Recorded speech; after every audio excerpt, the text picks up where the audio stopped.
បាទតោះក៏មកខាត់ពេលវេលាយូរប្រិមត្តយើងឃើញថាសម្រាប់ទីផ្សាររដូវកីឡាករបាទក៏បានចាប់ផ្ដើមរន្ធើនមែនតើបាទសម្រាប់ Manchester City ក៏មានរឿងអាក្រក់មួយដែរគឺសម្រាប់បាទ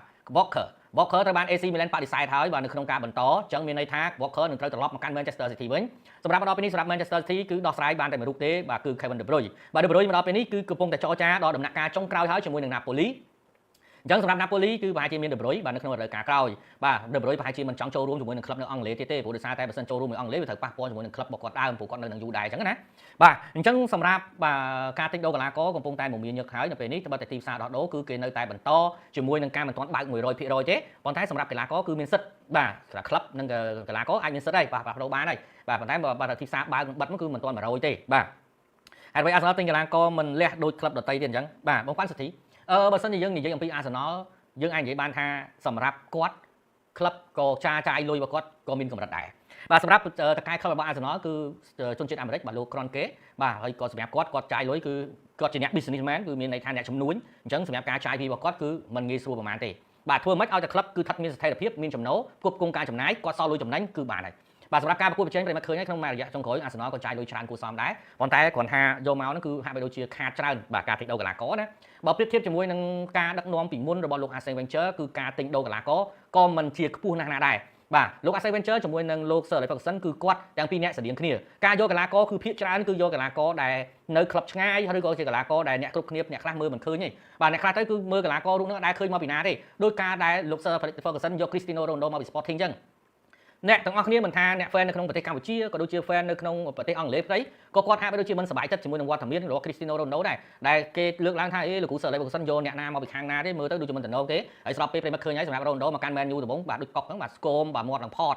បាទអញ្ចឹងគាត់នៅស្ថិតនៅក្នុងវ័យក្មេងធ្វើមិនខ្មិចបាទពងពេញកម្លាំងហើយពងហាត់ខ្លាំងហ្នឹងអញ្ចឹងមានសាច់មានគេថាសាច់ដុំមានអីខ្លាំងមកពីណាបាទយ៉ាងណាមិញរដូវកាលទី1ក៏ Ronaldo ធ្វើមិនសូវជាបានល្អដែរប៉ុន្តែសម្រាប់លោកគ្រូសើលេបបានដុសខាត់ Cristiano Ronaldo រហូតដល់ធ្វើបានល្អហើយសម្រាប់កីឡាករដែលលោក Arsene Wenger ទិញវិញក៏ប្រិមត្តក៏ឃើញដែរមិនមានកីឡាករណាអន់ទេបាទគឺច្រើនមែនទែនបាទកីឡាករដែលគាត់រើសមកបាទ ច្រើនណាស់បាទកាលពីសម័យនោះហើយបើសិនជាយើងនិយាយអំពី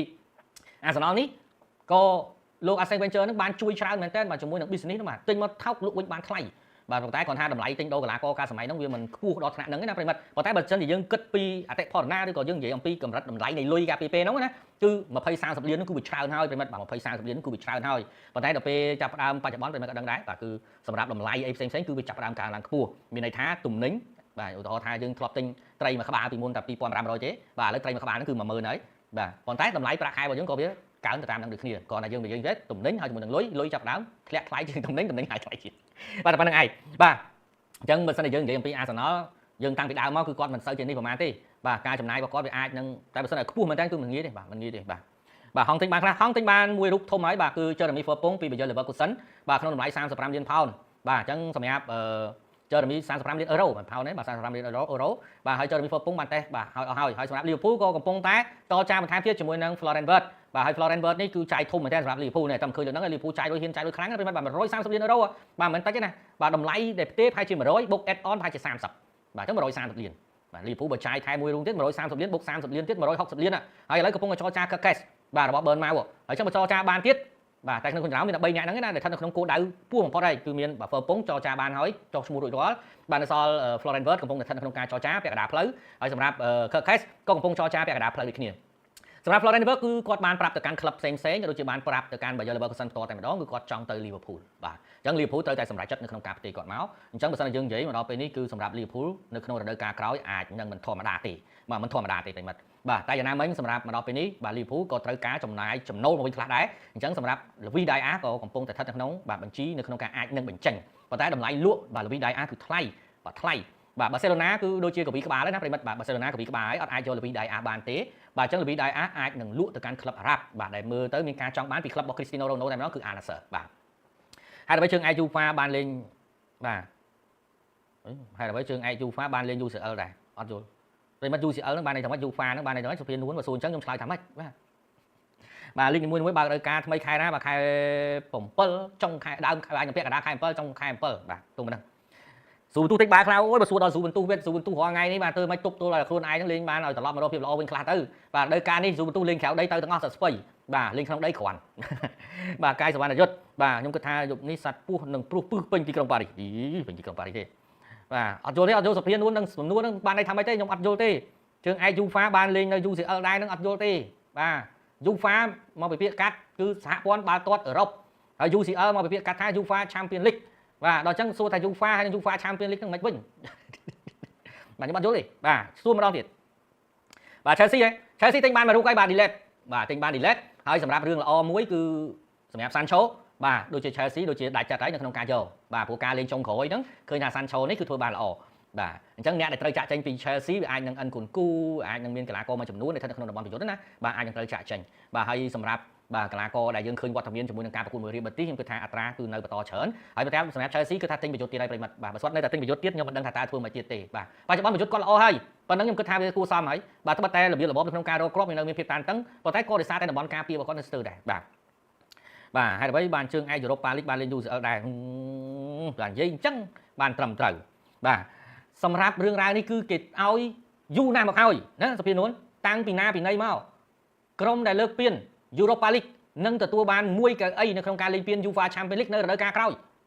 គេធ្វើបែបនេះគឺចាប់តាំងពីការបង្កើតពាន Europa League មកម្លេះបាទគេធ្វើបែបនេះរាប់សិបឆ្នាំមកហើយបាទហើយបើសិនជាយើងនិយាយពី UEFA Champions League ពីដើមមកបាទគឺ Europa Cup បាទហើយគឺអត់មានពាន Europa League ទេប៉ុន្តែដោយសារតែចំនួនក្រុមដែលចាប់ផ្ដើមមានបាទកម្រិតខ្ពស់នឹងវាច្រើនបាទចំនួនក្រុមដែលលេងកម្រិតខ្ពស់នឹងច្រើនអញ្ចឹងហើយទើបគេបានកាត់បន្ថែមមួយទៀតគឺ Europa League នេះហើយដើម្បីឲ្យគ្រប់ក្លឹបដែលលេង UEFA Champions League នេះពេលដែលគាត់ធ្លាក់នៅក្នុងជុំទី1គាត់អាចទៅជួបគ្នាម្ដងទៀតនៅក្នុងពានលំដាប់ទី2គឺ Europa League ហើយមកដល់ពេលនេះគឺចាប់ផ្ដើមក្លឹបកាន់តែល្អគឺកាន់តែច្រើនបាទកម្រិតខ្ពស់កាន់តែច្រើនអញ្ចឹងហើយដែលគេចាប់ផ្ដើមមានពាន Europa League នេះមកបាទបង្កើតពានមកម្ដងរួចហើយឲ្យវាដាច់ហើយអ្នកដែលលេងបានពាន Europa League នឹងអាចមានកៅអី UEFA Champions League គេបង្កើតគឺគេធ្វើបែបហ្នឹងតាំងពីណាពីណីមកមុនខ្ញុំកើតទៅទៀតបាទមិនដែរបាទសុភានួនបាទលឺនៅបាទកើតមកមុនខ្ញុំកើតទៀតបាទពូ Man City ទិញបានកីឡាករណានៅទេបាទបូជាតិបាទនៅទេ Man City បាទឥឡូវគាត់កំពុងដោះស្រាយកីឡាករដែលនៅក្លឹបសិនបាទជាពិសេសឥឡូវកំពុងដោះស្រាយ Walker អត់ទាន់ចេញបានទេអញ្ចឹងគាត់ត្រូវដោះស្រាយ Gundogan គាត់ត្រូវដោះស្រាយ Stone ដៃកីឡាករមួយចំនួនគឺត្រូវបញ្ចេញបាទហើយគាត់ក៏បានលើកឡើងដែរប្រសិនបើក្លឹបអត់ព្រមបញ្ចេញកីឡាករមួយចំនួនខ្លះទេគាត់អត់អាចនៅបន្តមួយ Man City បានទេឥឡូវកំពុងតែស្ថិតនៅក្នុងភាពវាក់វឺដែរបាទអត់ទាន់ដឹងយ៉ាងណាទេបាទសម្រាប់ Manchester City បាទអ្វីគ្រប់បែបយ៉ាងគឺរងចាំរហូតដល់ការប្រកួត FIFA Club World Cup ចប់បាទនៅថ្ងៃទី13ខែក្រោយបាទខែ7បាទ Club World Cup មានច្រើនក្រុមបាទសម្រាប់ក្រុមនៅអង់គ្លេសទៅមាន4ក្រុមបាទមានរហូតដល់8ពូលនោះប្រិមិត្តបាទ8ពូលហើយមួយពូល4ក្រុមគុណឃើញបាទបាទដាត់ SC សួរអីគេបាទសំណួររបស់ដាត់ SC ហ្នឹងនៅលើនោះខ្ញុំអានអត់អស់ទេបាទអញ្ចឹងសួរម្ដងទៀតបាទយកអីខ្ញុំមិនដឹងយកអីទេបាទតារៀលទិញបម្រើណាខ្លះតាបាទសម្រាប់មកដល់ពេលនេះសម្រាប់រៀលម៉ាឌ្រីតបាទឃើញតែកីឡាករមួយរូបទេគឺ Carreras បាទរបស់ Benfica បាទកំពុងស្ថិតនៅក្នុងការចរចាបាទកំពុងស្ថិតនៅក្នុងការចរចាណាបាទតែខ្ញុំមិនដឹងថាតើនឹងចរចាដល់កម្រិតណាទេចាំមើលបន្តទៀតទៅបាទអញ្ចឹងសម្រាប់បម្រើគឺមានរូបនេះឥឡូវគឺសម្រាប់ Alonso ទើបតែទៅដល់ Real ទេអញ្ចឹងសម្រាប់គាត់ត្រូវធ្វើអ្វីដែលមុនគេបំផុតនោះគឺដឹកនាំ Real Madrid ដើម្បីលើកពាន FIFA Club World Cup សិនបាទបន្តមកទៀតសម្រាប់គាត់គឺគាត់នឹងព្យាយាមរកមើលតំបន់បម្រើហើយប៉ុន្តែសម្រាប់ការទិញតំបន់បម្រើណាខ្លះមកដល់ពេលនេះគឺនៅអត់ទាន់មានពលឿនឡើយទេមានតែមួយរូបនេះគឺ Carreras បាទរបស់ Benfica របស់រូបហ្នឹងទេបាទនាយវិបុលបាទហើយរឿងនិយាយពីការដកកីឡាករនៅអង់គ្លេសមកបាទតែពិតមិននិយាយហើយបាទខ្ញុំនិយាយមកហើយបូជាតិបាទសម្រាប់ Manchester City គឺកំពុងតែតាក់ទងមួយយកកីឡាករចេញសិនអត់ទាន់និយាយពីកីឡាករចូលទេបាទកីឡាករចូលឥឡូវមានកីឡាករមើលលីយ៉ុងមួយរូបបាទហើយនឹងកីឡាករ Ryan Cherki បាទរបស់ AC Milan បាទមានពីររូបហ្នឹងកំពុងតែសម្លឹងប៉ុន្តែសម្រាប់កីឡាករផ្សេងទៀតហ្នឹងគឺនៅទេព្រោះតែ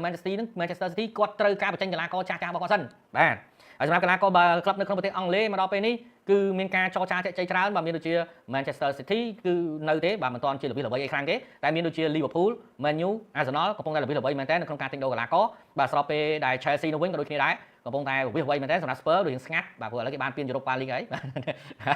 យបាទ